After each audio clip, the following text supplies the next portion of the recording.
বন্ধুরা আপনারা সকলে কেমন আছেন? আশা করি সকলে ভালো আছেন। আমি সুপর্ণা আপনাদের কাছে নিয়ে চলে এসেছি আবারও এক নতুন নিউজ। বন্ধুরা আপনারা সকলে জানেন এই মুহূর্তে এনুমারেশন ফর্ম কিন্তু বিএলও তরফে দেওয়া হয়ে গেছে প্রত্যেক ভোটারদের। আর এইখানে কিন্তু সবথেকে বড় একটা সমস্যার কারণ হয়ে দাঁড়িয়েছে, কারণ 4টি মাত্র সম্পর্কের কথা বলা হয়েছিল নির্বাচন কমিশনের পক্ষ থেকে। ঠাকুমা, ঠাকুরদা, নিজের মা এবং বাবা যদি 2002 লিস্টে থাকে তাহলে কিন্তু এই ফর্মটি ফিল আপ করা যাবে। কিন্তু এর মধ্যেই ইতিমধ্যে নির্বাচন কমিশন আরও একটি বড় তথ্য জানিয়ে দিয়েছে যে এই চাকরি না, এর বাইরেও দাদা হতে পারে বা অন্যান্য আরও কয়েকটি সম্পর্কের কথা বলা হয়েছে। তাদের যদি নাম থাকে, এমনকি যদি কারোর নাম নাও থেকে থাকে 2002 লিস্টে, তারাও কিন্তু এই ফর্মটিকে ফিল আপ করতে পারবে। কিভাবে ফিল আপ করবেন সমস্তটাই আমি আপনাদেরকে স্টেপ বাই স্টেপ দেখিয়ে দেবো। যাদের নাম কারোরই নেই তারাই বা কিভাবে ফর্মটি ফিল আপ করবেন, এবং যাদের দাদার নাম দিয়ে ফর্মটি মানে নিজের নাম রয়েছে, নিজের দাদার 2002 লিস্টে নাম রয়েছে, তারাই বা কিভাবে ফর্মটিকে ফিল আপ করবে সমস্তটাই দেখতে থাকুন আজকে এই ভিডিওতে।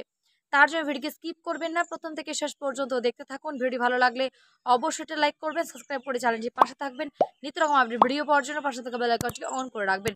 তো চলুন জেনে নেওয়া যাক কি বলা হয়েছে। মুখ্য নির্বাচনী আধিকারিক পশ্চিমবঙ্গ, গণনা ফর্মের পূরণে কিছু পরিস্থিতি ও নমুনা। প্রথমেই দেখে নিই, নির্বাচকে 2002 নাম আছে একই বুথের মধ্যে রাজ্যের অন্য বিধানসভায়, রাজ্যের বাইরে নির্বাচকের নাম 2002 নেই। বাবার নাম 2002 তালিকায় আছে, মায়ের নাম 2002 তালিকায় আছে, ঠাকুরদার নাম 2000 তালিকায় রয়েছে এবং ঠাকুরমার নাম 2002 তালিকায় রয়েছে, দাদুর নাম, দিদিমার নাম এবং অন্যান্য আত্মীয়র নামও 2002 তালিকায় আছে। নির্বাচকের নাম বা তার কোনো আত্মীয়র নাম 2002 তালিকায় নেই। সমস্ত ক্ষেত্রে নির্বাচক নিজে বা তার পরিবারের প্রাপ্তবয়স্ক যে কেউ এই ফর্মটি পূরণ করে সংশ্লিষ্ট বিএলওদের হাতে জমা দিতে পারেন। এবার দেখে নিন কিভাবে, কার নাম থাকলে কিভাবে ফর্মটিকে ফিল আপ করতে হবে। প্রথমে দেখুন, নির্বাচকের নাম যদি 2002 লিস্টে থাকে এবং রাজ্যের বাইরে থাকে, ভালো করে দেখুন নির্বাচকের 2002 নাম আছে রাজ্যের বাইরে থেকে, তাহলে প্রথমে কিন্তু যে ফর্মটিকে যে কলামগুলো রয়েছে সেগুলো পূরণ করার পর আপনারা ভালোভাবে দেখে নিন, ফার্স্টের যে কলামটা রয়েছে সেটাকে পূরণ করতে হবে, শেষের কলামটিকে ছেড়ে দিতে হবে।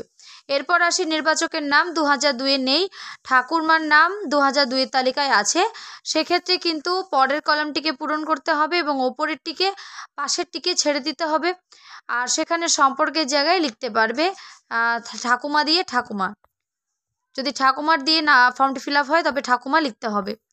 এরপর দেখে নিন, নির্বাচকের 2002 নাম আছে রাজ্যের অন্য বিধানসভা, তাহলেও কিন্তু এই একইভাবে কলামটিকে আপনারা দেখতে পাচ্ছেন, আমি আর বলছি না, এইভাবে কিন্তু কলামটিকে পূরণ করতে হবে।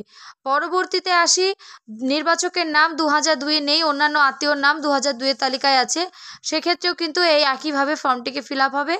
আগেরটিকে শুধু সম্পর্কের জায়গায় দাদা দিয়ে যারা করবে তাদের দাদা লিখতে হবে, আর এই যে ওপরের কলাম আর নিচের কলামটিকে পূরণ করতে হবে। নির্বাচকের নাম 2002 তালিকায় নেই, ঠাকুরদার নাম 2002 তালিকায় আছে, সেক্ষেত্রেও কিন্তু এইভাবেই পূরণ করতে হবে। এই যে আমি দেখিয়ে দিচ্ছি, ভালোভাবে দেখে নিন। তারপর দেখুন, নির্বাচকের 2002 নেই, দাদুর নাম 2002 তালিকায় আছে, সেক্ষেত্রেও একইভাবে পূরণ করতে হবে। তারপর এখানে নির্বাচকের নাম 2002 নেই, মায়ের নাম 2000 তালিকায় রয়েছে, সেক্ষেত্রেও কিন্তু একইভাবে ফর্মটিকে পূরণ করতে হবে।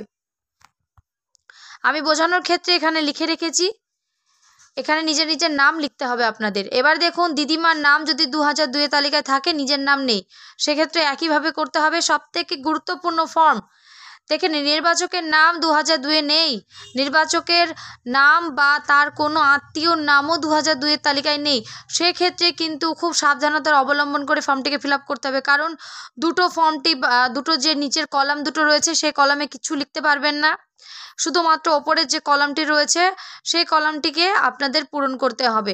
আশা করি আমি বোঝাতে পেরেছি। নিজের নাম, জন্ম তারিখ, কারণ নিজের যে ভোটার কার্ড আছে তার মধ্যে কিন্তু আপনারা সমস্ত পেয়ে যাবেন, আর নিজের ডিটেলস দিয়ে কিন্তু এইভাবে পূরণ করবেন। এবং পিতার নামের জায়গায় দেখুন ফাঁকা রাখা হয়েছে, কারণ সেখানে পিতার নামটা লিখতে পারবেন কিন্তু এপিক নম্বর তো আপনার জানা নেই, সেক্ষেত্রে লিখতে পারবেন না। মায়ের নাম লিখবেন, এপিক নম্বর যদি না জানা থাকে না লিখবেন, কিন্তু নিচের যে দুটো কলাম সে দুটো কলাম লিখতে হবে না, কারণ নাম না থাকলে এই জায়গাটা কিন্তু এভাবে ফর্মটি ফিল আপ করে বিএলওর হাতে জমা করতে হবে। এবার দেখুন নির্বাচকের 2002-এর নাম আছে একই বুথের, সেক্ষেত্রে দেখুন একই বুথ, যে বুথে আপনারা আগেও ভোট দিয়েছেন বা এখনও দিচ্ছেন একই বুথ রয়েছে, সেক্ষেত্রে প্রথমের কলামটিকে পূরণ করবেন এবং শেষের যে সর্বশেষ শেষে নির্বাচকের তালিকায় থাকা নির্বাচকের বিবরণ সেই কলামটিকে পূরণ করবেন, পাশের কলামটিকে ছেড়ে দেবেন। এরপর দেখুন নির্বাচকের নাম 2002-এর নেই কিন্তু বাবার নাম 2002-এর তালিকায় রয়েছে, সেক্ষেত্রেও কিন্তু এই যে ওপরের কলামটি এবং তার নিচে যে একসাথে রয়েছে আত্মীয়র বিবরণ, এই কলামটিকে পূরণ করবেন, আগেরটিকে ছেড়ে দেবেন। আপনারা দেখতে পেলেন যে কিভাবে ফর্মটিকে ফিল আপ করতে হবে এবং কিভাবে যাদের 2002-এর লিস্টে নিজের নাম নেই, ঠাকুমা ঠাকুরদা বা নিজের দাদার নাম রয়েছে, মা বাবার নাম রয়েছে, তারা কোন কোন জায়গাগুলো লিখবে, কোনগুলো বাদ দেবেন, সমস্তটাই আমি আপনাদেরকে জানালাম। কিন্তু এর মধ্যে সবথেকে গুরুত্বপূর্ণ একটি ফর্ম ফিল আপ হচ্ছে, সেটি হচ্ছে যদি কারোর নিজের নাম 2002-এর লিস্টে না থাকে বা কোনো আত্মীয়র নামও 2002-এর লিস্টে নেই, সেক্ষেত্রে কিন্তু তারা নিচের যে কলামগুলো ছিল সেই কলামগুলো বাদ দিয়ে দেবেন। এমনকি পিতার যে এপিক নম্বর সেটাও যদি আপনাদের জানা না থাকে সেটাও বাদ দিয়ে দেবেন। এরপর পিতার নাম অবশ্যই জানবেন, সেই পিতার নামটা লিখবেন, মায়ের নাম থাকলে মায়ের নামটা লিখবেন, মায়ের যদি এপিক নম্বর না জানা থাকে সেক্ষেত্রেও বাদ দিয়ে দেবেন। তার পরবর্তীতে আপনাদের যে জানুয়ারি মাসে 2026 সালের যে হিয়ারিং হবে সেখানে কিন্তু আপনাদের ডাক পড়বে।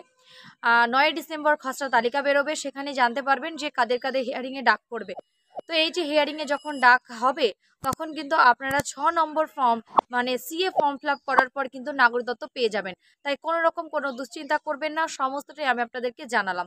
কিভাবে ফর্মটি ফিল আপ করতে হবে, কিভাবে কি করতে হবে সমস্তটাই দেখিয়ে দিয়েছি। যদি কারো কোনো রকম কোনো সমস্যা থাকে আমাকে অবশ্যই কমেন্ট বক্সে কমেন্ট করবেন, আমি চেষ্টা করব তার রিপ্লাই দেওয়ার। দেখা হচ্ছে নেক্সট কোনো ভিডিওতে, ততক্ষণ সুস্থ থাকবেন, ভালো থাকবেন। আজকে এই পর্যন্ত।